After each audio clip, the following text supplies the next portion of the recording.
bienvenue à la Grange, encore au volant d'une superbe icône automobile, fabuleuse voiture de l'histoire automobile américaine.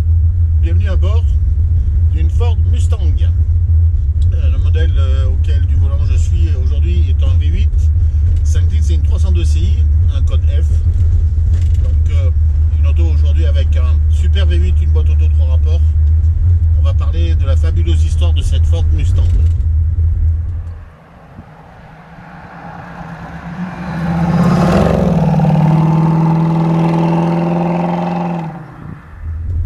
À la fin des années 50 et l'après-guerre, la jeunesse américaine a envie et soif de liberté. On a vécu ça au travers du film de James Dean, La fureur de vivre. Et Lee Iacocca, qui est un jeune visionnaire du staff de chez Ford, a envie de donner une image un petit peu plus jeune, un peu plus dynamique à cette marque vieillissante de voitures familiales. Donc il a besoin d'écarter pour ça tous les cadres un petit peu rétrogrades de la marque. Et en 1964 est présentée au mois d'avril la Ford Mustang. Pour cela, le cahier d'échange était très simple. Il fallait prendre un maximum de pièces existantes de la banque d'organes de chez Ford, faire une voiture avec une allure sportive, avoir quand même une motorisation dynamique. Donc la Mustang à l'époque devait sortir à un prix très accessible, ce qui était le cas. Elle valait 2370 $, avec le V6, sachant que c'était moins cher qu'une coccinelle sur le marché américain. Les concessionnaires avaient tous, le jour du lancement, une voiture en vitrine. Le premier jour, il s'est passé 22 000 commandes pour la Ford Mustang. Lee Iacocca espérait un cahier de commande de 100 000 pour l'année 64. Ils en ont eu en tout et pour tout 417 000. Je ne sais pas si vous vous rendez compte un petit peu du succès extraordinaire de cette auto. Elle a été accompagnée d'un marketing puissant à l'époque, puisque chez Ford, on a mis la voiture sur les circuits. Avant, ça s'appelait pas le NASCAR, mais bon, pour la faire voir en compétition.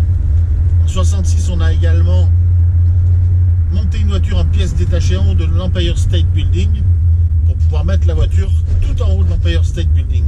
Donc une grosse campagne de communication énorme qui a fait que la voiture a très vite été connue et très vite été débordée par le succès.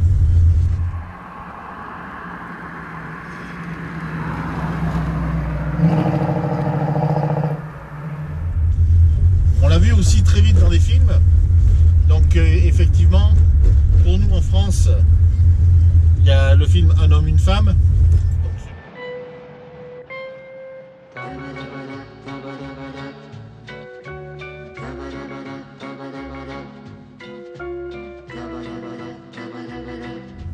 Donc celui-là est inoubliable. Après, dans les choses un peu plus burlesques, il y a Le gendarme à Saint-Tropez.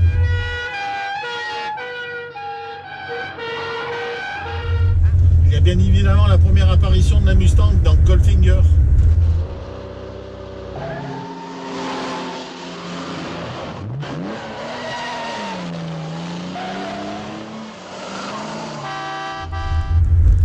Et n'oublions pas donc le modèle Fastback qui avait le jour en 66, puisque Ford au départ a présenté la Mustang en coupé et en cabriolet. Et puis est venue la Fastback qu'on a retrouvé donc dans le fameux film Bullitt.